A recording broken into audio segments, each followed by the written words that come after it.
Hello everyone and welcome back to the channel, and today we will be talking about Pakistan versus Sri Lanka, the match that just happened today, and basically just reviewing that what happened in there and some other matches as well that's taken place in the last few days. So let's start with the Sri Lanka and Pakistan match. A huge victory for Pakistan here. So basically Pakistan have won by 6 wickets with 10 balls left. It is the highest ODI run chase in the history of the ODI World Cup. They've chased down 344 that Sri Lanka made, and Pakistan made 345 in 48.2 overs, only losing 4 wickets. So again, a really good job there by Pakistan. So basically the game started by Sri Lanka winning the toss, choosing to bowl first, and they actually started off really well. Hassan Ali, I have the scorecard here with me right now. Hassan Ali took the first wicket of Kusal Pereira, and Kusal Pereira only made he got out on a duck, so good bowling there by Hassan Ali. Shaheen Afridi again is just looking a bit off colour. He's looking out of rhythm. I don't know what's going on with him, but he's leaking a lot of runs in the starting few overs.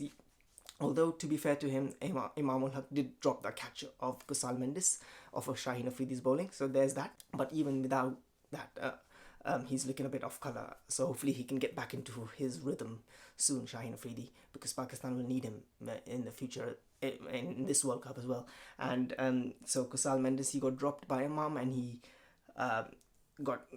basically made 100 then, and he did get out, did an amazing catch. Imam took a high catch, so he caught him in the end, I guess. But so basically a good batting performance by Sri Lanka, a 50 for Pathum Nissanka, and then you have that amazing partnership between Kusal Mendes and Samara Wickrama, both of them scoring 100. Mendes 122 from 77 balls just. Samara Wickrama scored 108 from 89. So both of them a really good partnership. Both of them had, but they made 100. Both of them. Sri Lanka got out pretty cheaply actually. Then they lost a few wickets after that. Sri Lanka got out on only one.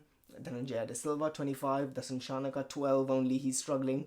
Dunith Velalage got out 10, and then Tikshana got out on 0, and then basically Haris Rauf at the end pulled it back. In the last 10 overs, Sri Lanka made only 61 runs, I think it was. So Pakistan really pulled them back a little. They could have scored 380, but Pakistan with their bowling pulled them back to 345. 344, which actually helped a lot with Pakistan and their batting, because if they had gotten those runs, if Pakistan hadn't pulled it back with their good bowling in the end, then they could have been Pakistan could have lost that game. So you had Hassan Ali pick of the bowlers. He was a bit expensive, but he made, if you are a bit expensive, at least take wickets, and he did. He took 4 wickets. He's been the pick of the bowlers today, I think 4 for 71 for Hassan Ali, so good for him. Nawaz a bit on the expensive side, 1 for 62, 9 overs. Haris Rauf wasn't at his best, but he did pull it back in the end with 2 wickets, 2 for 64.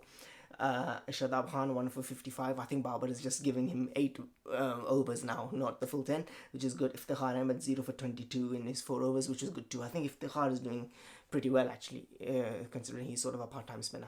And then Shaheen Afridi 9 overs, 1 for 66. So Shaheen Afridi just is not looking his best self, and especially when the next game is against India, hopefully he does come back into form. So he's not looking at his best, hopefully he does. So that's basically, they made 344 for 9, and then you had Pakistan batting. You had Imam ul Haq getting out to the short ball again. He made 12 from 12, and then basically the 2 players that haven't been performing did not perform again. Imam ul Haq 12 from 12, as I said, and then Babar Azam 10 from 15. So Imam and Babar got out cheaply again, so that's just a bit of a problem. I think Babar Azam really needs to, hopefully he comes good at some point, especially hopefully in the India game, but because right now there's 2 situations against the Netherlands and now Sri Lanka that Babar hasn't performed and got out quickly, so hopefully he can get to his usual self. But the main talking points are the replacement for Fakhar Zaman, Abdullah Shafiq. He scored 113 from 103, and his partnership with Mohammad Rizwan, who scored 131 not out from 121 balls. Rizwan and Shafiq, I think, had a 176 run partnership from 156 balls, something like that, I think. So really good partnership between Shafiq and Rizwan.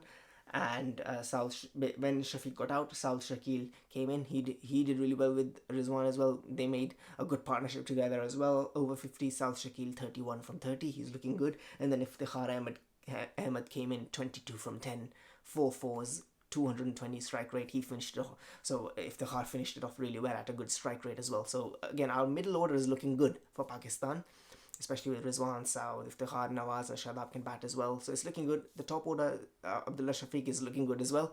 Only if Imam and Babar can, somehow get into form, do well, hopefully in the next game against India. If they can do well, this batting order is looking good for Pakistan. For the first time, I think the batting is looking stronger than the bowling. And you don't really say that about Pakistan. So the first time this is happening. So again, a record run chase. I didn't even think they could do it personally. But this is Pakistan, they're doing Pakistan things. So 345 highest run chase in ODI cricket history. Player of the match obviously is Mohammad Rizwan. Not only did he score 131 from 121, he remained not out at the end. So that's a huge plus for Pakistan, and we can take that momentum into the big, huge game this Saturday against India. So overall, really good match. Well done, Pakistan, here for that one. And just a quick thoughts. We covered Pakistan versus Netherlands, England, New Zealand. Basically, after that, the third match, Bangladesh defeated Afghanistan by 6 wickets. Bangladesh 158 for 4, and Afghanistan were all out for 156. So easy win there for Bangladesh. And the next match was the fourth match of the tournament. South Africa defeated Sri Lanka by 102 runs. South Africa made a record score, the highest score team scored in the history of the ODI World Cup. They made 428 for 5, 3 centuries in one match.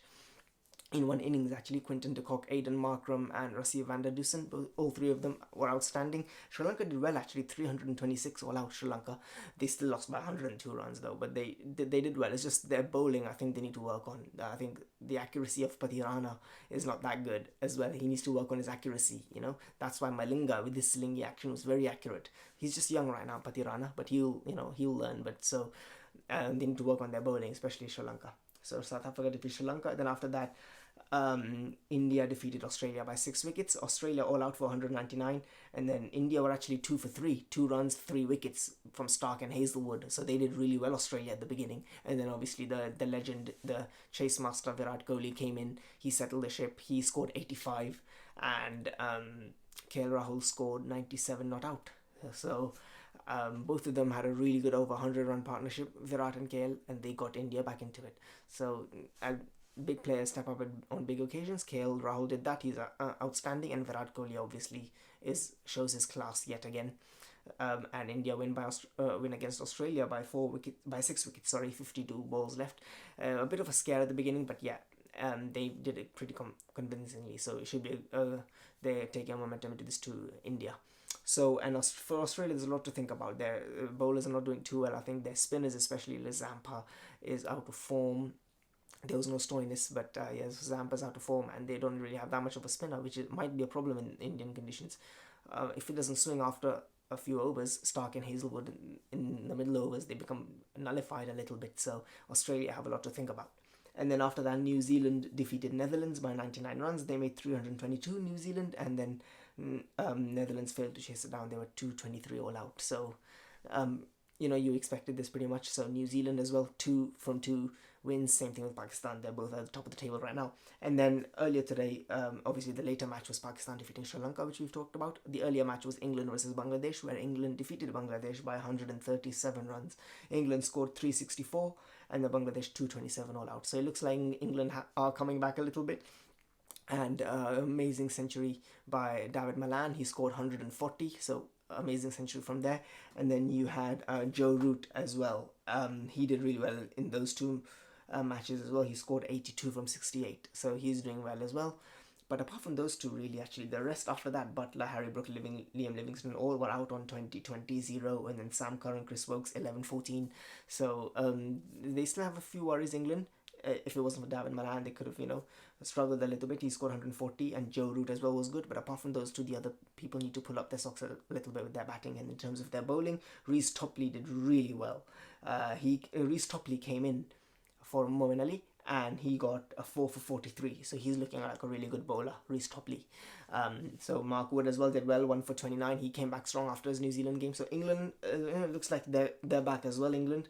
And so we'll have to see what happens with that. So it's looking good right now.